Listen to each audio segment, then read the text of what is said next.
Okay, good evening, everybody. Just want to check to see if the chat is working.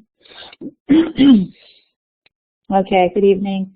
I hope everybody can hear me well. Nobody has any problems with the sound system. Okay, fine. Let's go on quickly and start where we left off the last time. We're still in chapter 4, semantic roles. And let me just get to the file so we can start.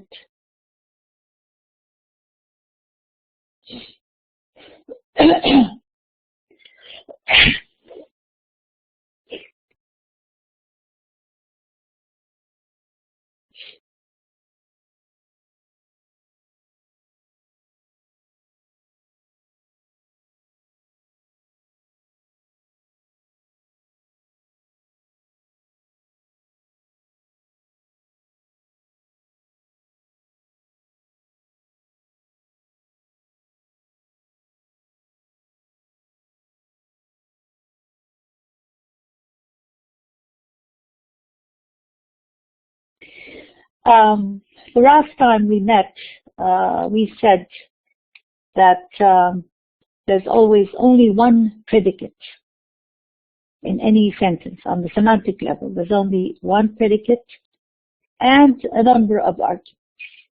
The most arguments is 3. So you can only have 3 arguments. 1, 2, and 3 in any sentence. And there can only be just one predicate. So therefore, the first thing that you have to do is see where the predicate is, and then how many arguments there are. And we looked at all the semantic roles that we looked at the last time. We looked at all the 8 ones that are there, and we're going to go into each and every one of them to find out what these roles are.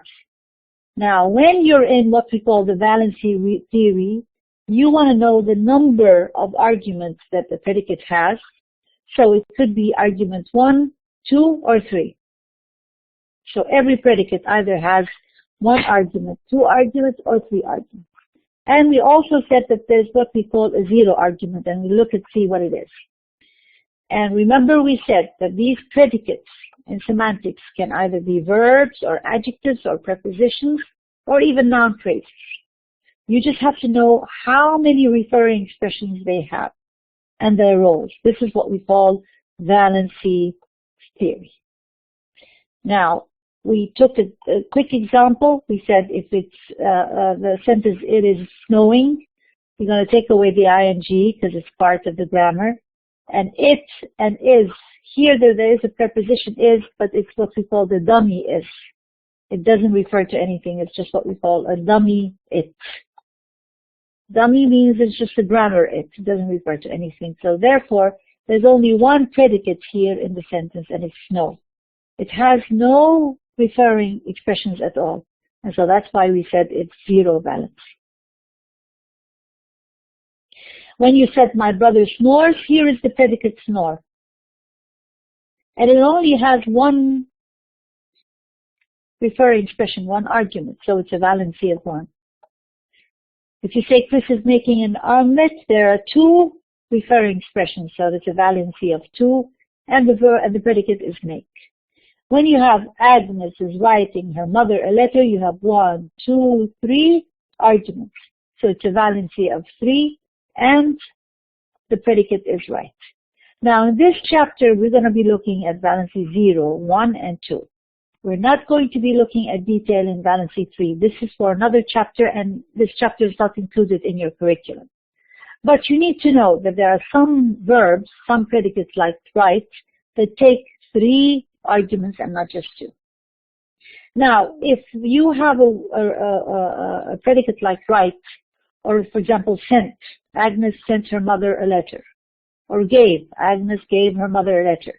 So give, write, send, present, offer, all of these verbs that have 3 arguments, they're going to introduce a new role. And they're going to tell you that the person who always receives something or is given something is called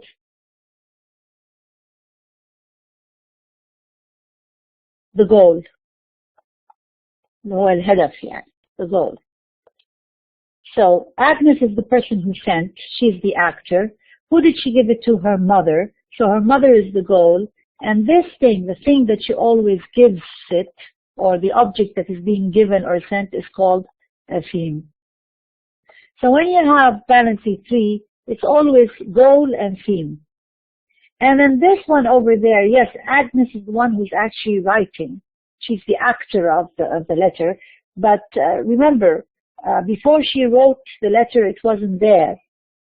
And even if she's writing, we're going to solve, as long as her mother is a goal, we're going to introduce a new theme, which is going to be called the source, al-masdar. We also have that in Arabic, right? Masdar al-fa'l, who is the one who did the action itself. So the person who wrote or gave or sent is always the source. The person who receives it is always the goal. And the thing that is being sent or received is called a theme. That's what you need to know. You just need to know source, goal, and theme for balancing 3. Now we're going to look at 0, 1, and 2. In balancing 0, it's very easy because these are always adjectives or verbs of weather. It has something to do with the weather. So it is snowing. Snow is the predicate. No arguments. That's why 0 predicate. 0 balancing. It has been thundering. All of that is part of the grammar. And the predicate is thunder. We take away the ing. Predicate is thunder. It's the same thing with windy. It is, you're going to take it away, but windy is the predicate. The only difference with snowing and windy is that this is an adjective, and obviously this is a verb. So when we want to describe the semantic tree of this sentence, it is snowing, the proposition or tree, we're always going to have one predicate only. So the proposition only has one predicate. And this predicate, when it's snowing, is what we call a weather event. يعني حدث. Right? Snowing is a حدث. So that's why we call it an event. You're trying to describe the predicate, and we call it's an event. And when it's an adjective, we're going to call it a condition. There's only one predicate here. And what type of a predicate is it? It's a predicate of weather condition. You're just describing what kind of a predicate it is. Is it important to describe it? Yes, it is, because by describing it, it's going to help you understand what the arguments are.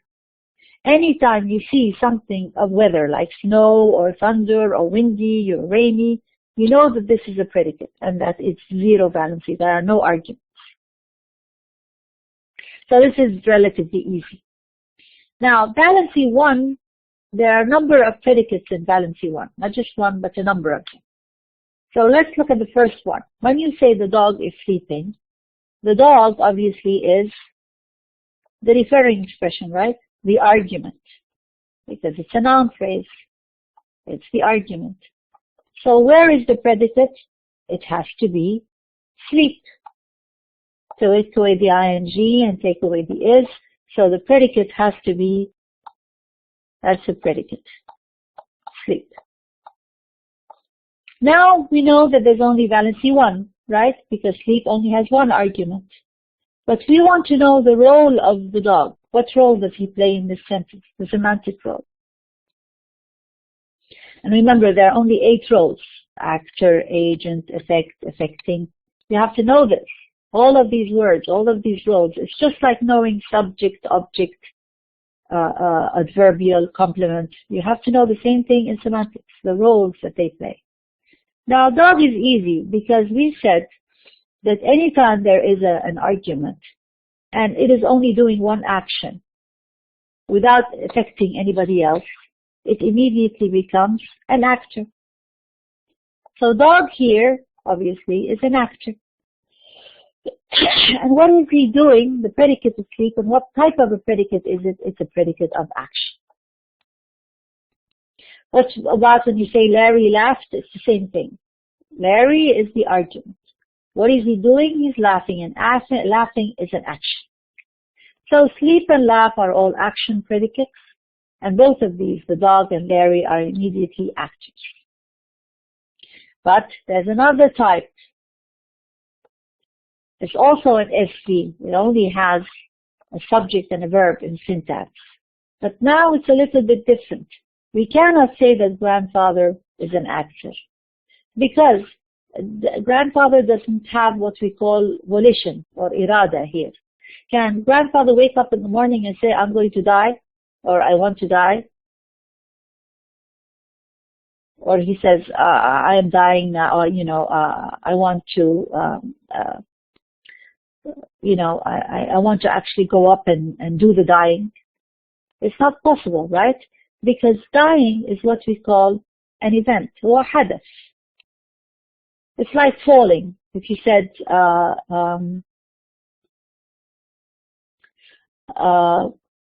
grandfather fell, it's the same thing. Sorry, I don't know what's happening here. Yeah. If you said grandfather fell will also be an event because falling is an event. So what is grandfather? We'd have to say that grandfather is affected. هو مفعول به. In syntax, he's a subject. But when we do a semantic analysis, we find out that grandfather is not really doing any action. How do you know that? Because of the predicate. So it's the predicate, die, that determines what role grandfather has. Laugh determines that Larry was an actor, and sleep determines that dog is an actor. But when you use the predicate die, you determine that the argument has to be an affected. Grandfather died, the dog died, anything that died, because dying is an event. It could also say, for example, grandfather was born. Birth is also a kind of event. Because, grandfather doesn't have irada at this stage. You can say that a volcano erupted. It's the same thing, an eruption. Now, the volcano didn't go up and say, I'm going to erupt today. It doesn't have volition. Anyway, it doesn't have irada. Didn't do anything. It was affected by the eruption because eruption is a kind of event. So dying, eruption, being born, falling, all of these are events and the arguments become effective. And it's all valency 1. When the predicate is an action. What about when the predicate is not an action, it's something else? But it's still valency 1. That's when you have a sentence in which the main predicate is an adjective. It's not an action verb or an event verb or anything. It's just simply an action. You're describing something. So when you say this soup is cold, this soup is definitely, this soup is a referring expression, is an argument. And is part of the grammar. So what are we left with? Cold. So cold has to be the predicate. Remember, what is left after you take away the referring expressions has to be the predicate. So the predicate is cold, and it's basically a description, right? Cold is a description.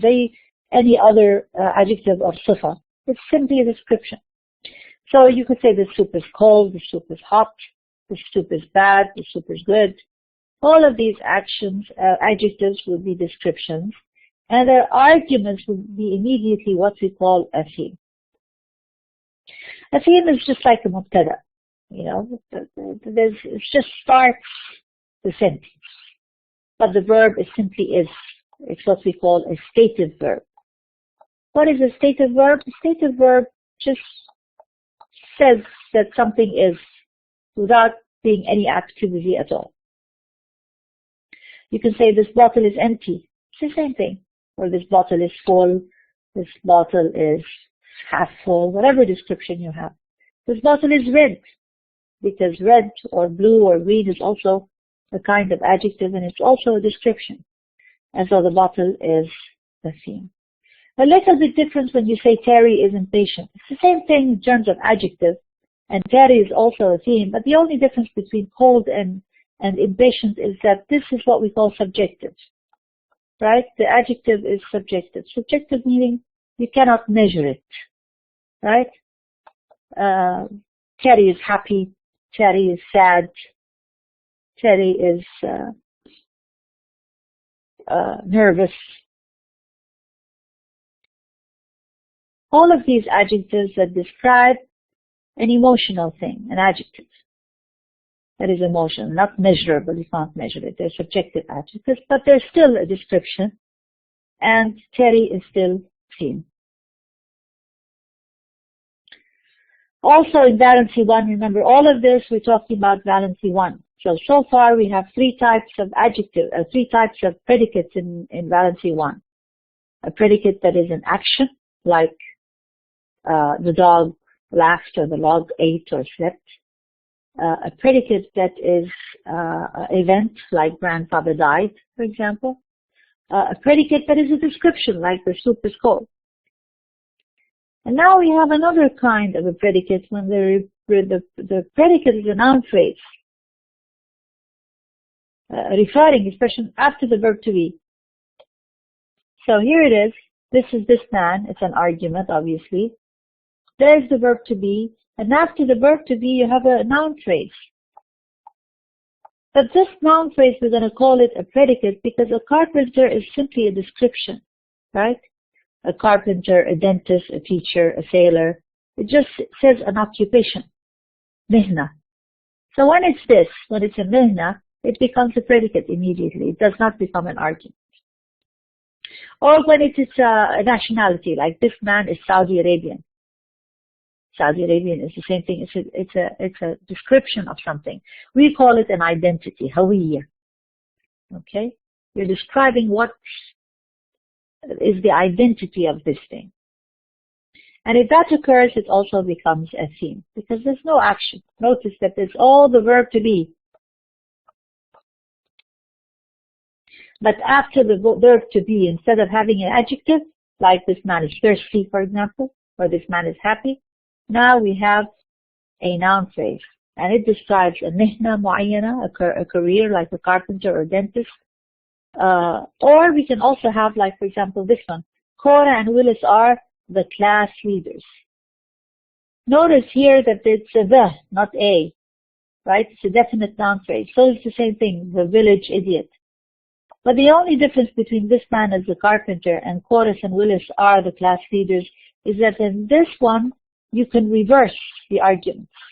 Instead of putting Cora and Willis in number 1, you can change it and put it over here. And you will say, the class leaders are Cora and Willis. Or the village idiot is Eddie.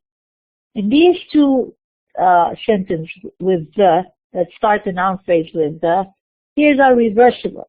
And we call them equational propositions. Equationals means equals. They're equal each other. So the class leaders and Cora Willis are the same thing. That's why we call them equational propositions, because they refer to two things that are the same. In this way, when you have this structure, you can reverse the theme and identity. You could put identity here and theme over there. And then you create sentences which are the same really, but the difference basically is the focus. So instead of saying X is Y, you're going to say Y is X. And it will also be accepted. So that's the only difference between number 2 and 3. 2 and 3 are equational propositions because you can reverse them. But this man is a carpenter. You can't say a carpenter is this man. It's unacceptable. So therefore, it's still a noun phrase that is a predicate of valency 1. Well, what happens when we have valency 2? Now we finished with the valency 1. Now we're going to look at predicates that take 2 referring expressions, 2 arguments and not just 1. Now, and we know that most verbs take a subject and object in syntax, right? Most verbs have a subject and object. That is, there are two argument predicates. So these verbs that take a subject and object are two arguments, or a valency of two. Right? When you have a subject, verb, object. Here's the verb and it takes two arguments, the subject and the object. So therefore it's a valency of two, or two argument predicates. And they're verbs. So let's look at the type that we have. When you say the cat killed the rat, there is one argument, number one, and this is the rat, argument number two, and the predicate is kill, right? The predicate is kill. So how many arguments does kill have? It has two. It's a valency of two. Because can you say the cat killed or the man killed? It's unacceptable. You cannot say the cat killed.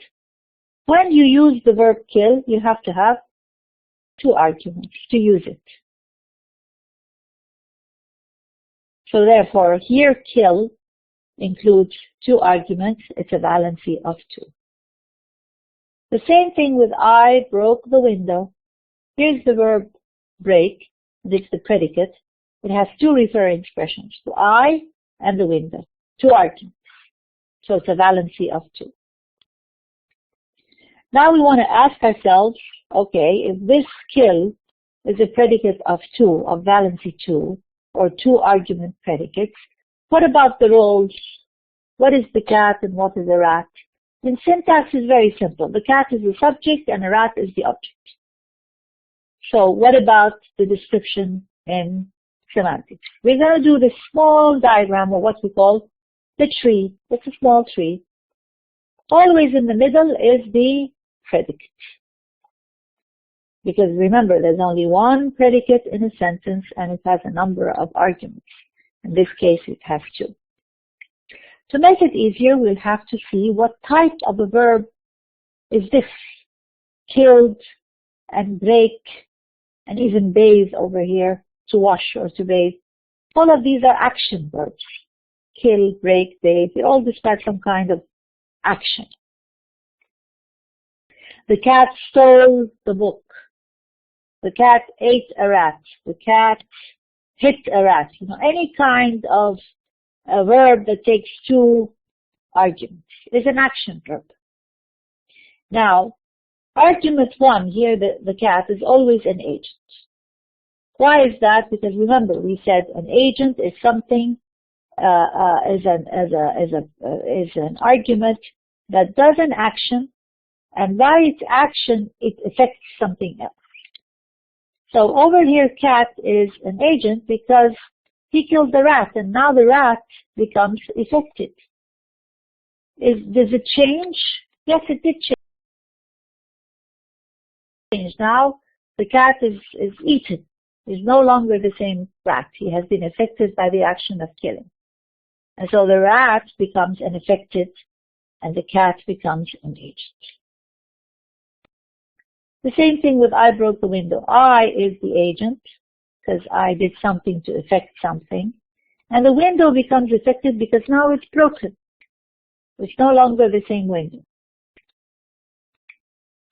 Now, what about Maureen bathed the baby?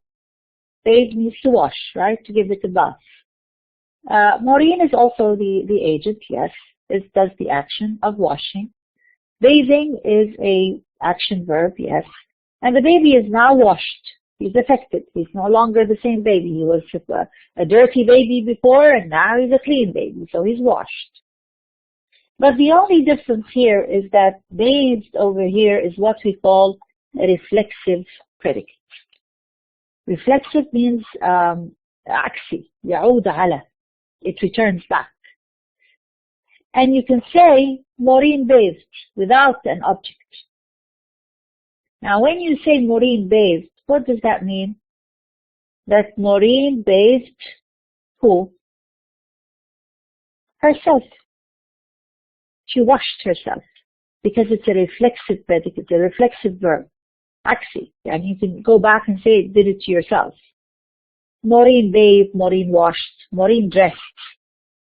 Maureen showered. Anything in which you don't have to, in English we don't have to say herself. We leave it out. In French you have to say se. Se laver, for example, to say if I washed myself. In Arabic it's the word nafsu or nafsah.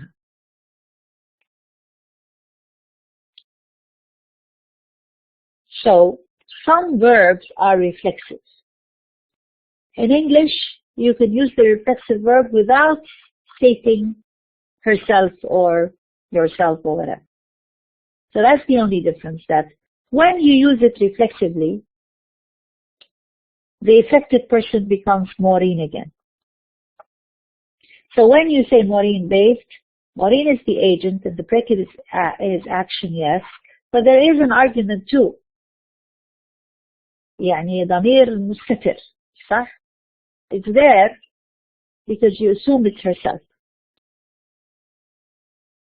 And there are a number of reflexive verbs. They're there in the book. You can just look them up, but they're very easy to know. You know, like dressed. When you say Mary dressed, obviously she dressed herself. Or Mary washed.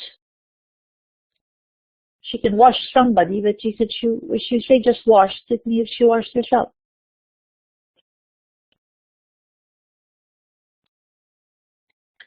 Exactly. So that's the first type for valency number 2. But now there's another type in valency number 2. You have, for example, the cat dug a hole. This time you cannot say the cat killed a hole, right? The hole is fatha, huwa. You can't say the cat killed a hole. You can't do that. It's unacceptable. But you can't say the cat dug a hole. Dug is the past tense of dig, yani yahfar, right? Now, and you can say Chris is making an omelette, or cake. Chris is making a cake, or making a castle, or whatever. The main thing is that the verb is make. And if you use make or dig, you have to have 2 referring expressions. 1, 2. Still a valency of 2. You cannot say it's unacceptable for you to say the cat dug. That would be wrong. You have to have another referring expression. And you cannot say Chris is making. There has to be another expression. So, or Mary drew a picture. Yeah, you can't say Mary drew by itself. There's something missing. You know that she has to draw something. So when this happens, when there is a type of verb in which you are doing something that didn't exist before, that's the whole thing. Now these arguments, a hole, an omelette, a picture, did not exist before the action began. Before Mary drew a picture, the picture here did not exist. So you cannot call the picture affected. Because affected means it changed because of the action.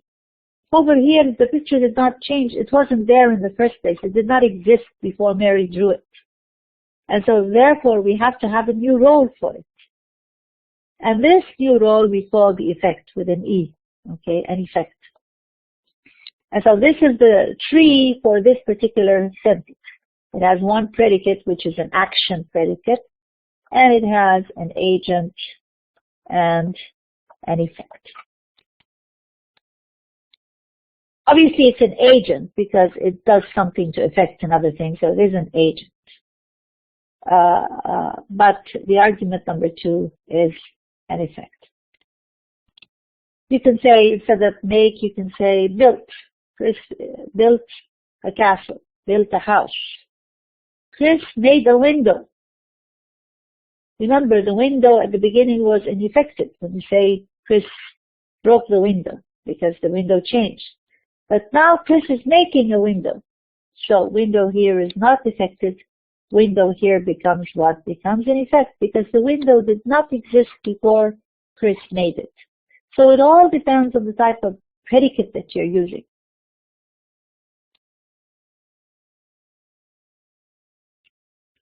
Now, another type of valency too is it still has 2, right? Genie and the street. It still has 2 referring expressions.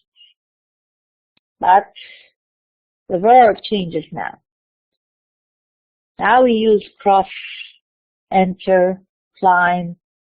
When Jeannie crossed the street, yes, the street is not in effect. It existed before Jeannie crossed it. But the street is not affected because once Jeannie crossed it, she didn't change the street in any way.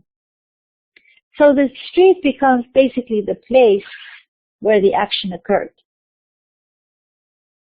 So you can say Fiona entered the room. Here's the room. It's not an effect. It existed before Fiona entered. And it's not affected because when Fiona entered the place, she didn't change it in any way. So the room has to be a place because this is the place where the action occurred. The same thing when you say Simon climbed a tree. Now you might think a tree is affected, but it really isn't affected because it didn't change when Simon climbed it. It remained the same. So obviously a tree here is a place because this is the place, this is the location in which the action of climbing occurred. And notice here that the argument Simon and Fiona and Jeannie are actors, they're not agents, because they didn't change anything or make anything to come into place or anything. They're simply actors.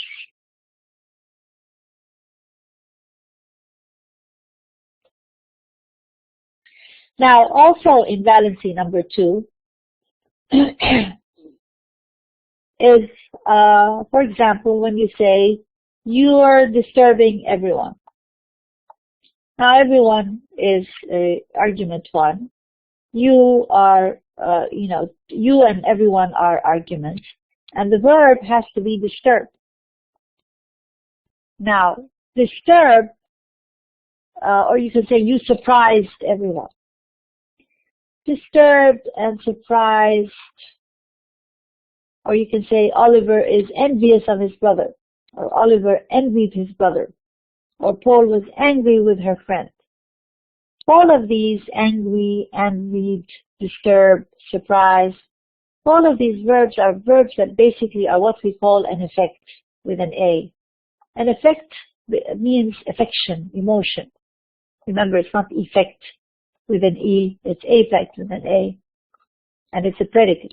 The predicate just describes an emotion, like surprise or disturbed. And whenever you have an emotion, as we said the last time, whenever you have an emotion, immediately you have two things. One has to be the affecting, and the other one has to be the affected. So when you say the decision surprised us all, who is it that is feeling surprised? Decision surprised us all. So from us and decision, who is the thing or object that is feeling this emotion of being surprised? It has to be we or us, right? So we are the affected. We are the one who are feeling surprised. And what made us feel surprised is the decision. So therefore, it is the affecting. When you say you are disturbing everybody or everyone, we are the people, the everyone who are feeling disturbed. So we are affected, and you are the affecting thing. Now, you can say the same sentence, but reverse argument 1 and argument 2. You can put affected in this position and affecting in the other. You can reverse them. But even if you reverse them, it will have the same semantic volume. In syntax, if you change the order, if you say Mary loved John and John loved Mary, you change the subject. But here, you change the role. But over here in semantics, no matter how much you change the order, if you reverse the order, the role will still be the same. So if we say Oliver envies or hates or loves or admires his brother, it is Oliver who is affected by these emotions, so he is the affected. And who is the one who's being affected, who's affecting him? It's his brother.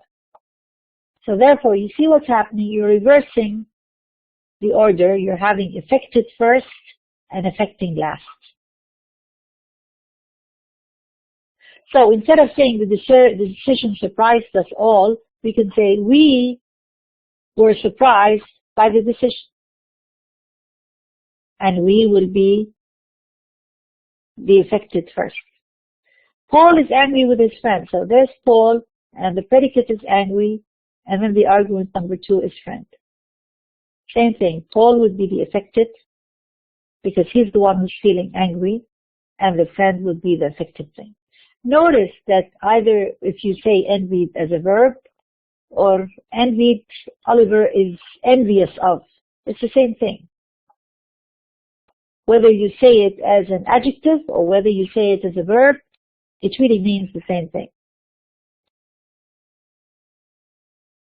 And notice here they put not, but it doesn't matter. You're going to take it away because not is part of the grammar. The proposition is basically Oliver, envious of, and then his brother.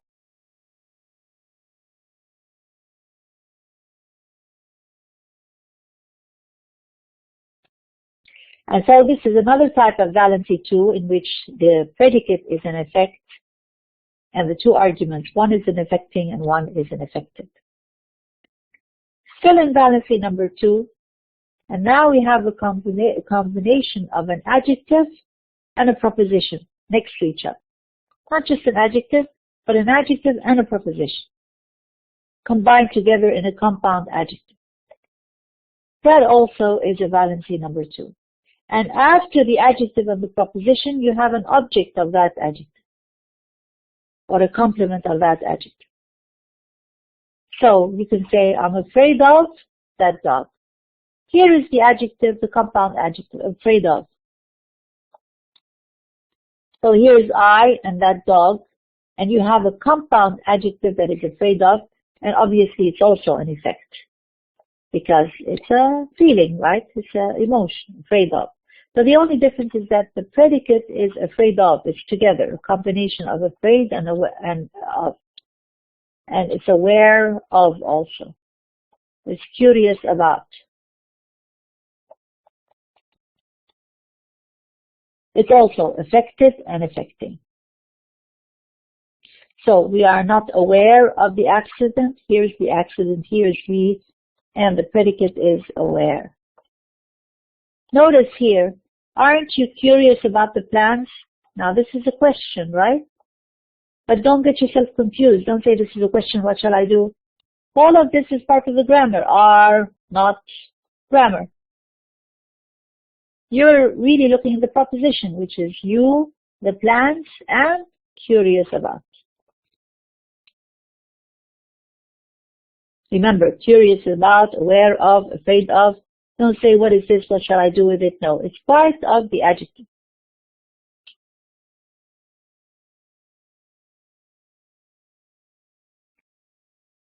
Now also in valency number 2, there's a certain kind of predicate that we call a linking predicate, sometimes also called a relational predicate.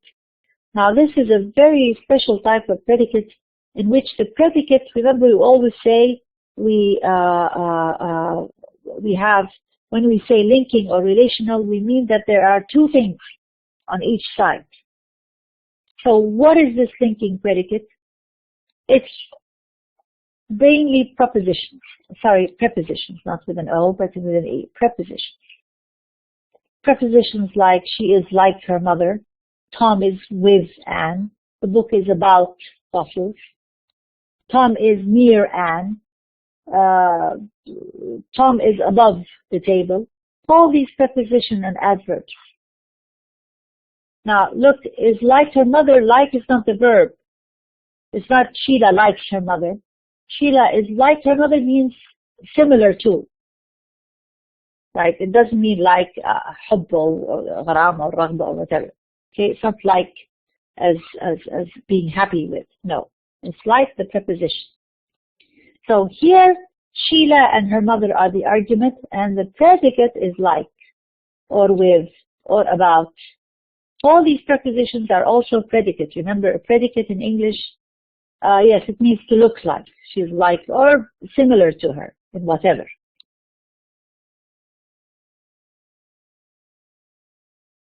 So therefore, the link here, the predicate is a link, and it's basically mostly prepositions.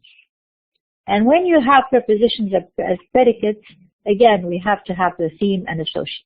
Remember the theme and associate. We said when there is no action. And notice here that there is the verb to be, right? And when this happens, the link is the predicate, like or with, and one is the theme and one is the associate. Because we said theme is always there when there's no action. When it's either the verb to be or something that has no activity whatsoever.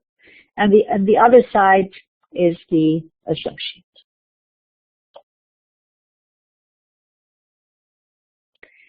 Now, this is what we call the relational predicate. Don't forget, this thing is called the relational predicate. And the relationship predicate is just a preposition.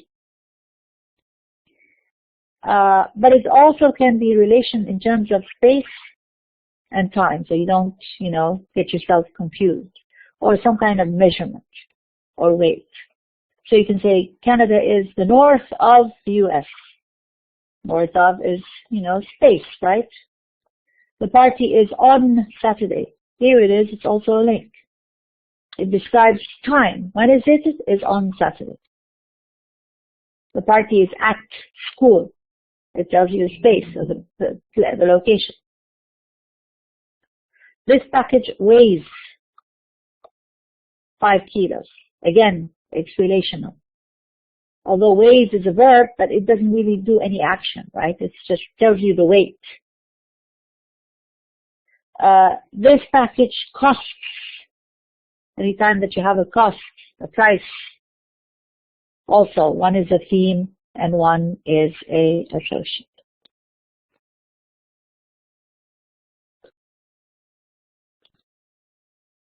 Now, also, in valency 2 is what we say is kinship and social relations.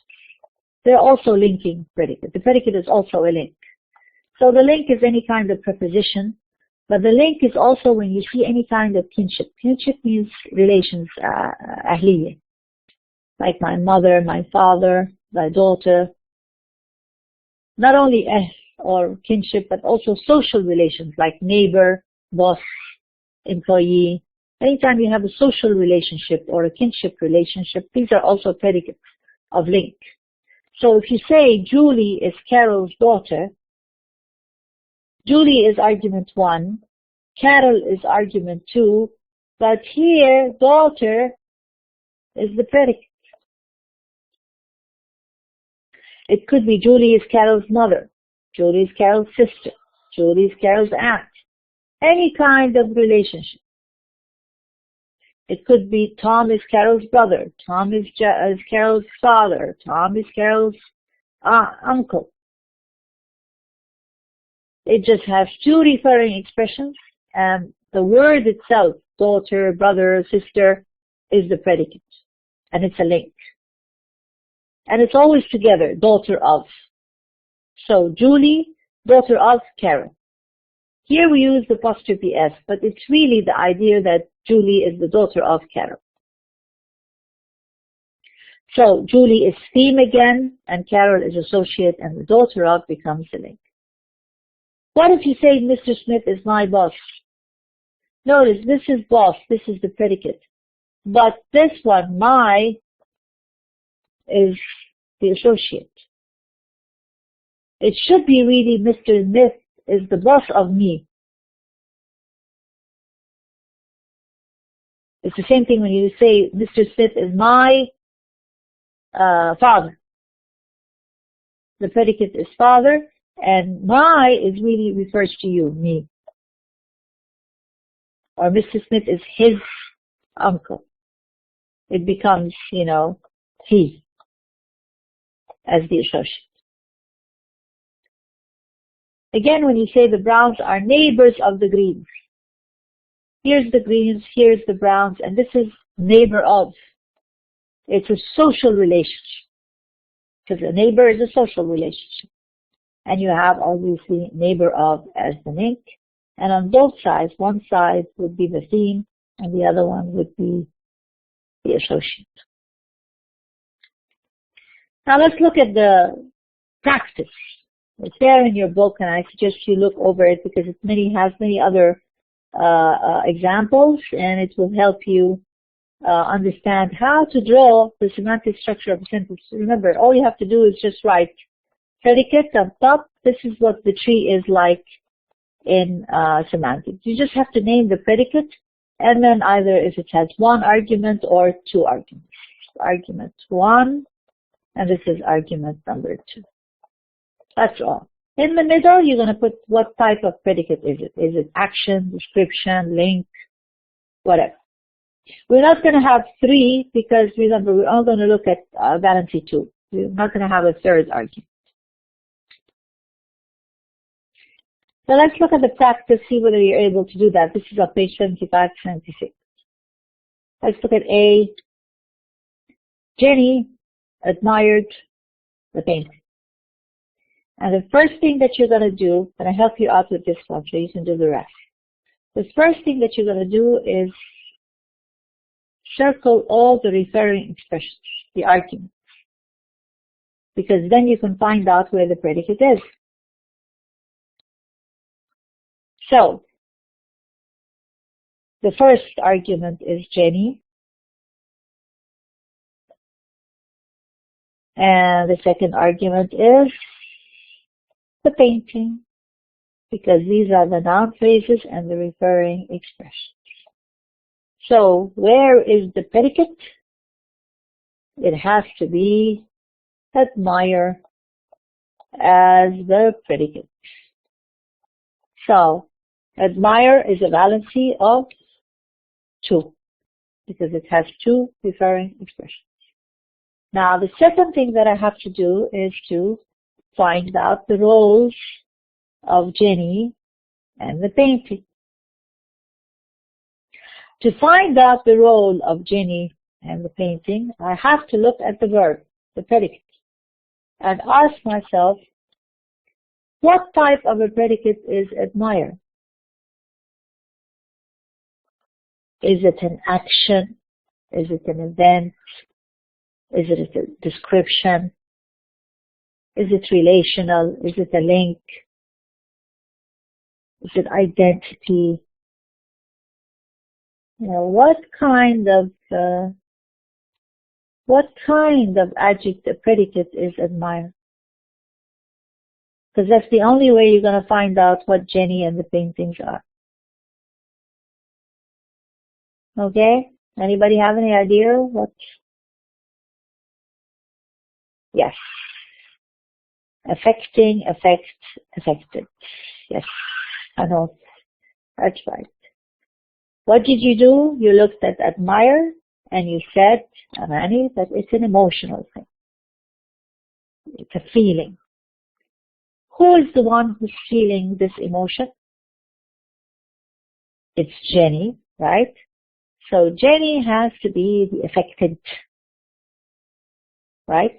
She's the one who's feeling the emotion, so she is the affected party over here. Affected.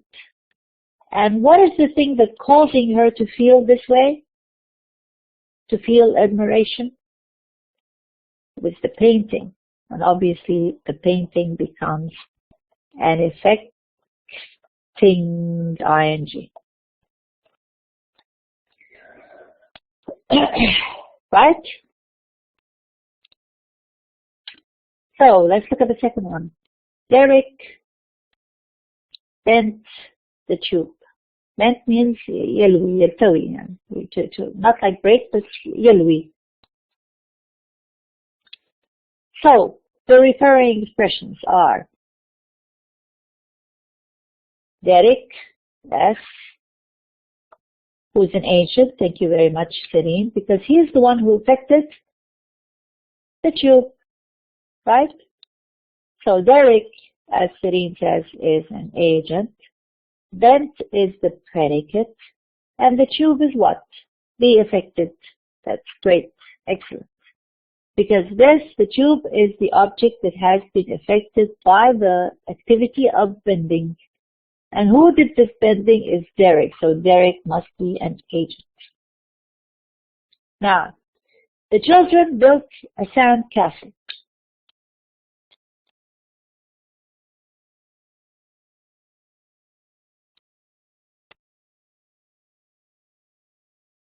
The children built a sand castle.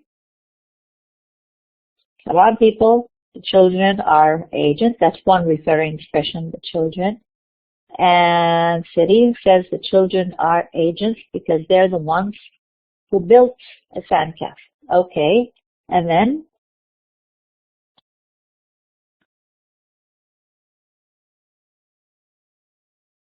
the verb, the sandcastle is an effect. Okay. Because before the children built it, the sandcastle did not exist. Right? And remember, it's all of it, a sandcastle. So the sandcastle is an effect, as you said. And built is the predicate, right? And it's an action predicate. It just describes an action, activity. I closed the door.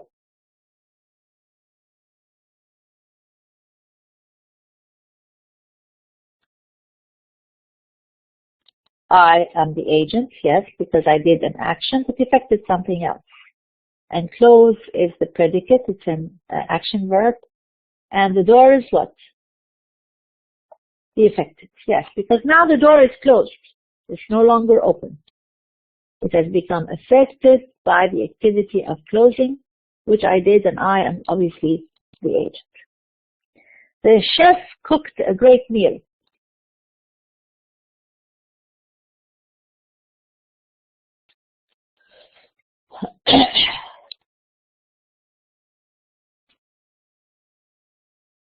The chef, according to Serene, is the agent because he cooked something.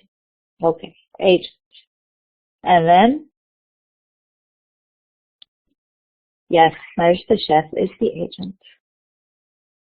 A great meal, according to the Mary, is the affected. Is it, Amani? Is a great meal an affected?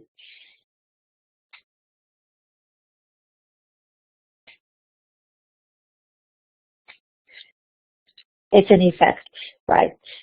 Serene, it's an effect. Why? Because it did not exist before the chef cooked it. It's an effect, and cooking is a predicate, and it's an activity. It's an action. Yes, I know, you just got confused on that. Okay, so that medicine cured my headache.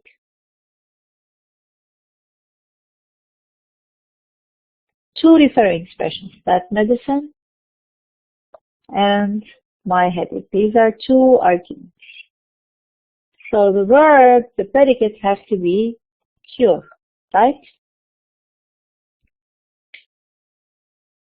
This can get to be a little bit tricky. So what is cure my headache and that medicine?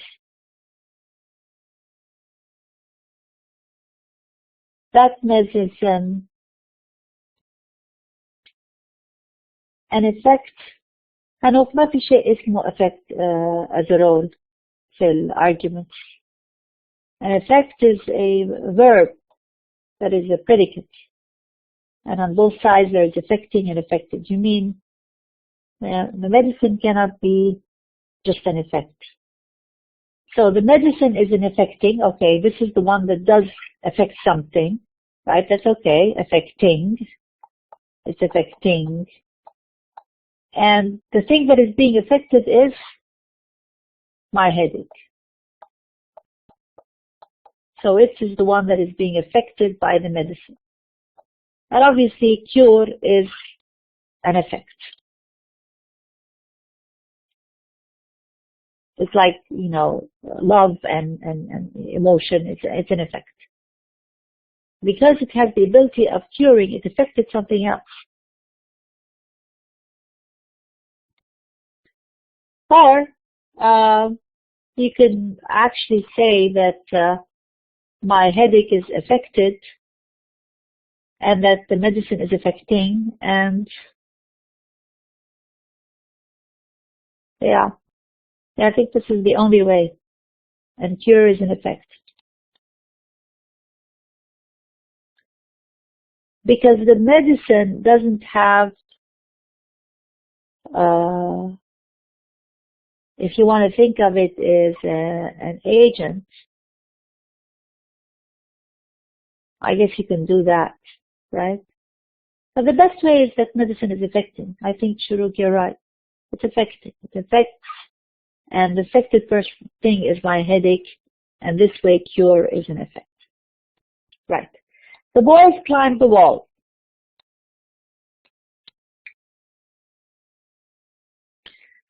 The boys are actors. Thank you very much, Amani. And the wall is place. Excellent. And climb is the activity.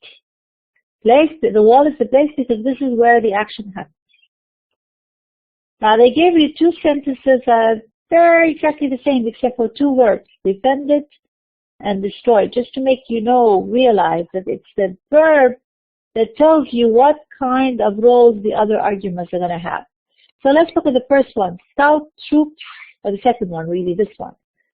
Stout troops destroyed the castle. So what is stout troops? This first one. They are actors. Are they actors? Did they affect anything? Did they go about and change anything in the world? They have to be what? As Sirin said, they have to be agents. Because they affected something, which is the castle. So stout troops are agents, and the castles are, or is the what? The castle is what? Destroyed is an activity, right? It's an action verb. Destroy is the predicate. And the castle, as Shireen says, has to be the affected because it's now destroyed. Yes and no. It's no longer the same castle. It's now become ruined, destroyed. It's like saying stout troops broke the castle. So the castle is affected and stout troops are the agent and destroy is an action verb. Now let's look at this one because this one is the one that is more obvious, less obvious, a little bit different. If we say stout troops defended the castle, here's the castle again, but now has the castle been changed because the troops defended it? It didn't change in any way. The castle is still the same. They were just simply protecting it. Defending it. Defend is like protect. So if they protected the castle or defended the castle did not change in any way. Stout troops are actors, yes. And the castle becomes immediately what? Yes, exactly. Shuru. The castle becomes a place where the activity of defending happens. So the whole thing is on the predicate. You just have to know the meaning of the predicate so that you can determine the castle here is a place and the castle here is an affected. How did we know that? What is it that we did to find out whether the castle is an affected or a place? We looked at the activity or what is there in the predicate. And if the predicate is like defend or protect or shield I'm not doing anything to it. I'm not changing what is there. So immediately that thing you did becomes a place because you're merely doing the activity of. But here in destroyed, okay, thank you for telling me. The time is up, people. I'm going to stop over here. And we are going to look at chapter 5 the next time. If there's anything that you need, remember the discussion board is there for you. and we'll go immediately to chapter number 5 the next time. Okay, so bye-bye, and I'll see you next time. Bye for now. Okay, take care.